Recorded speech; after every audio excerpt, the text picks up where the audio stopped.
Off the Track is brought to you by Windsor Park Stud, your first choice for stallions.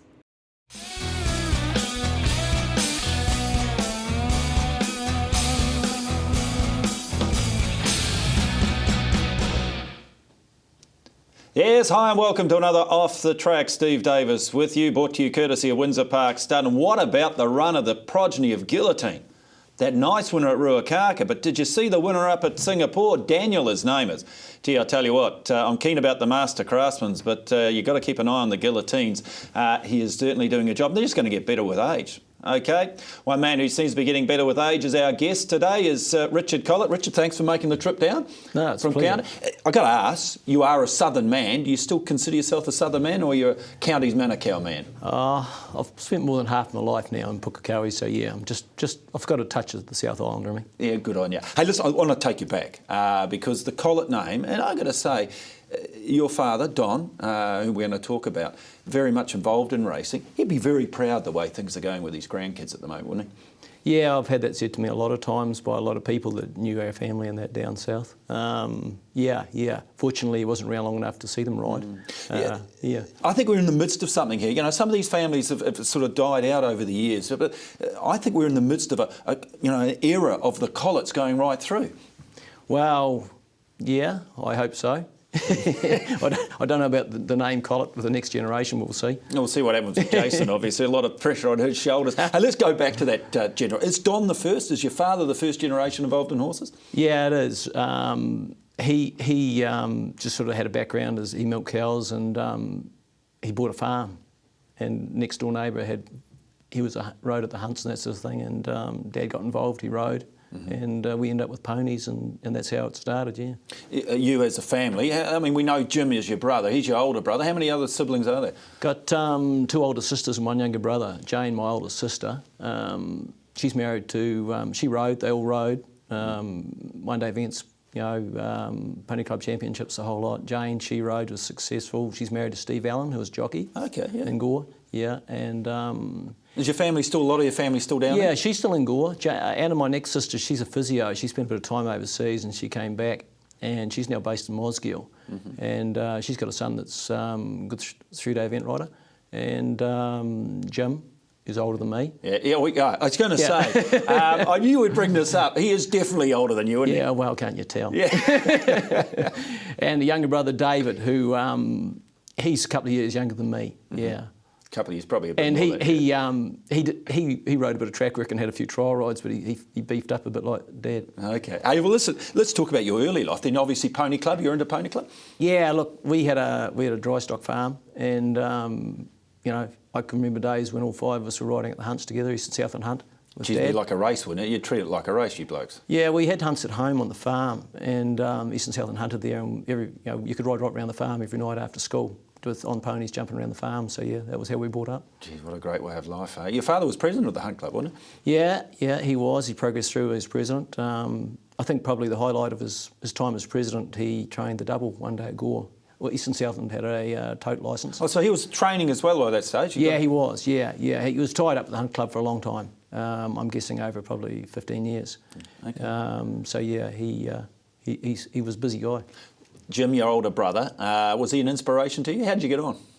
Yeah, good. Jim was always keen to be a jockey, and he left home when we still lived on the farm before we moved, and went to Rex Cochrane's, and he spent a bit of time away even before that. When he was 14 and 15, I think he used to go for school holidays at McDiddim's and John Dowling's and at Mosgiel. Did you have the bug yourself?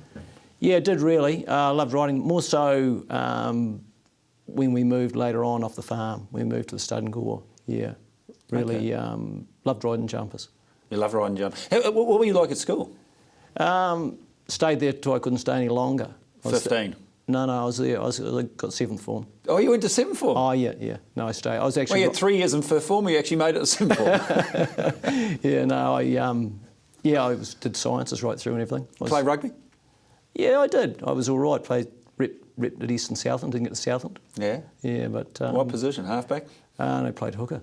Hooker? Yeah. Yeah. in the thrust of it. Yeah, right in the action. Right in the action. Where it was warm. So you say your father moved to a stud. What, he had the farm and then decided to get into horses? Yeah, he when we had the farm, I mean, we were getting older and the kids were going, my older sisters were going to high school in Gore. We were at Waikaka, that was about 20 minutes, half an hour away, and I think, I don't know, I look back now and Dad would probably be about 48, I reckon, and he just up stumps, sold the farm and wanted to start a horse stud. Bought a stallion? Yeah. It wasn't the worst stallion to get either. Yeah, bought a horse called Imperial Guard, yeah. He, by Brigadier Gerard out of Altice Royale, yeah. You helping around the stud? Oh, well, I was probably, Jim, I was probably the only one of the whole family that did. My older sister Anna went to university and Jane was married by that stage. Younger brother Dave used to muck around, he's into motorbikes a bit. Yeah. So you were the one you were the man on that. Because, I mean, Imperial Guard, he produced a good mare, Our Flight. Yeah, first crop. He got good crops the first few years. And from the first season, Our Flight won the Derby. Yeah. So, yeah, it was a big kick-off. He's a lovely horse. Big kick-off, and so at that stage, your brother's gone off to be a jockey. You're helping around the stud, but you also love riding jumpers. So did you pick up your licence to become a jumps rider or apprentice to ride in the flat one? When I went to St Peter's College in Gore, and it was very flexible. I got plenty of time off to do what I wanted. Yeah. When I was there, I was doing the work, and But when I was riding at point-to-points and steeplechases and that when I was 15, just old enough, I think. Mm-hmm. And I actually got an amateur jockey's licence when I was 15. I think a bit like some of your kids. Yeah. I had my first jumping ride, I can remember it was might have been June. It was the same day, it was exactly the same day the first girl road race day. Yeah, okay. At Waimate, yeah. Waimate? Yeah, ran second. You never forget your first? No, he's the same horse I won my first ride on, a horse called Greek Lord, yeah. You never forget. Are you like a lot of these jockeys that do the scrapbooks and everything? Lance has got years, sits there. If you go around and get through everything else, and he brings out the scrapbooks. You like that? Yeah, I have actually, but I don't know where they are. They haven't been done for a fair while. Yeah. But you did as a rider, and you've got a wonderful memory idea. So you're riding against some of the great, jumps riders of the time around there. Stephen Jenkins, John McGifford, and those boys. Yeah, I mean, I was based in the South Island, and I actually rode as an amateur for I think 2 seasons. And I got what you call a high weight and jumping licence, and I was still at school, so I was a bit lucky because I wasn't actually fully employed in the industry. So I remember riding in the Grand National and running third on a horse called Foley when I was 17. Yeah. Because I had to, big fences then, weren't they? I had to put a bit in the paper that I was at St Peter's College to promote the school. Yeah. And you got the time off as a result. Got the time off. But how big were the fences back in those days? Yeah, it was. Riccarton didn't faze me because I never fell off at Riccarton until the last season I rode there. Mm-hmm. I always rode real good jumpers, but they were stiff. I always know that I never really planned to race much till after we jumped Cutsis. Never got wide at Cutsis. If you got outside 2 horse squids, the ground fell away a bit. Jumbo wasn't as testing. The irony is, with all the experience you've had in jumps racing, and I would jump ahead here, you haven't trained that many jumpers though. Yeah, it's funny. It's only the last 2 seasons that I really haven't had a jumper. I've always had one, sort of a token jumper. I think Tom Kyer was the last horse we won a hurdle race with. Is that just the way it's worked out? You haven't, because they're a lot of time, aren't they? Oh, look, the makeup of my stable's changed a lot, and I haven't focused so much on. I don't go out and buy big, slow maturing winter horses now. You need to get that return, don't you, for your owners? Hey, listen, we'll talk about some of those coming up. So you're riding. Your father's running Clearwood Stud, Imperial Guard, not Clearwood Stud, at Nottingham Park. Yeah. Nottingham Park at that stage. Yeah. You get the call, or your father gets the call. Hey, we want to buy Imperial Guard.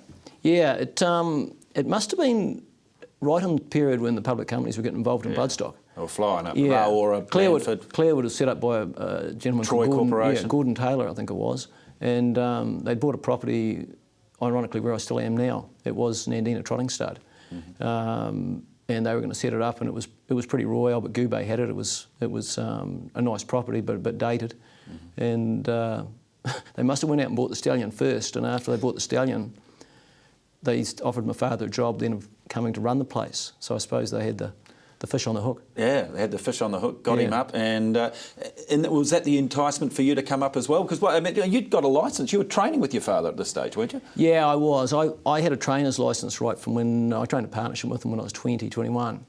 And for the simple fact that Dad was always busy with a stud, and I was away with horses that were away racing. So how many did you have in work at that stage? Oh, look, hey, the most we probably trained was maybe 15, 16 horses. Okay. Had a real good strike rate with horses. So all those horses that we remember, well, us oldies with grey hair, Nottingham Note, Nottingham Bell, they were all part of that? Yeah, they were.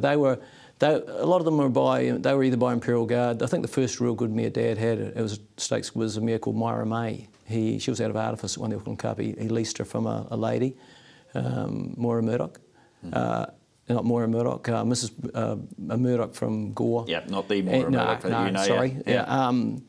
And yeah, she was a real good mare. She won the Riverton Cup, and I look back now, and yeah, he had a way with horses, Dad. Or else he was lucky. Well, he might have been lucky, but I mean, hell of a decision for your father, based down there, to say to the family. You remember the night he came and said, "Listen, family, we're moving north." Yeah, well, I was 20, I don't know what it was, I was probably 22, and he left me to run the place down there. Yeah. So yeah, he took Imperial Guard and uploaded probably the better top end of the brood mares, and they went north, yeah. Went north. Roy Joseph's, I'd known, but speaking to you before about it, I remember him part of Clearwood. Yeah, Clearwood changed a lot over a short time. And it grew big, didn't it? Yeah, it got real big. I always remember when we used to have Calcuttas for Melbourne Cup Day, and we'd have to have 2 Calcuttas because there's that many people on air operation. There was more than twice 24. Yeah, and it happened and it grew real quick, and it probably come down as quick. But because they went to the north, that set up there. They went to Fieldhouse. Yeah. They when they floated, I think they floated. I don't know, for maybe 3 million or something like that, which doesn't sound a lot now. But they bought Clearwood, they bought stallions, they bought fillies. I trained. And then they went and they must have borrowed, I think, with Equity Corp, and bought Fieldhouse.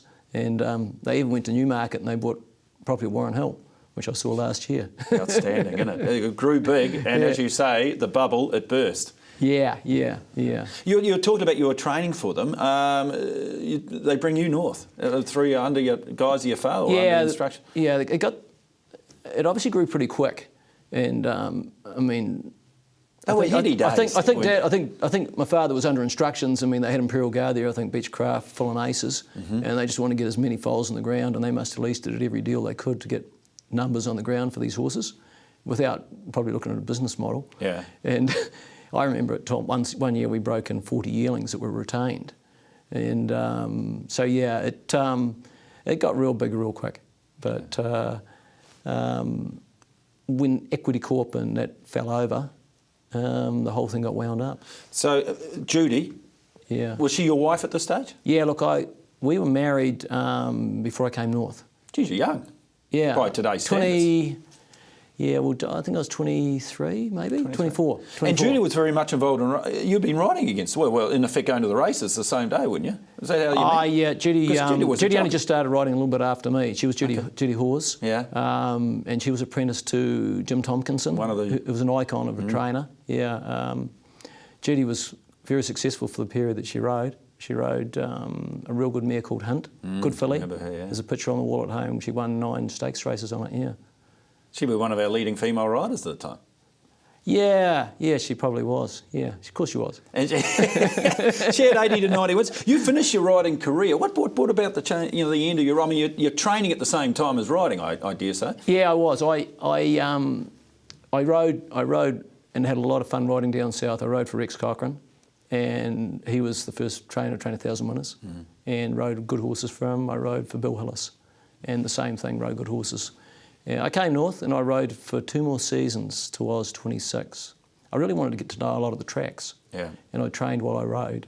I rode while I trained, I should say. And then just got up one morning, I think when Judy was pregnant, and just said, that's it. No more. You know, eh? You know. Yeah. Oh, you just realise you can't put food on the table just being a high weight and jumping rider. Yeah, that's true. I think they're all finding that now. So you retired from right just under 100 winners or so? Yeah, that's right. Judy had 80 or 90. Any there's no going back through the record books to see who's had more. I dare say you just... No, I just go down, put up, agree with it. Yeah. So you started training on you're there for Clearwood. Yeah. All of a sudden, the bubble bursts. Yeah, Clearwood.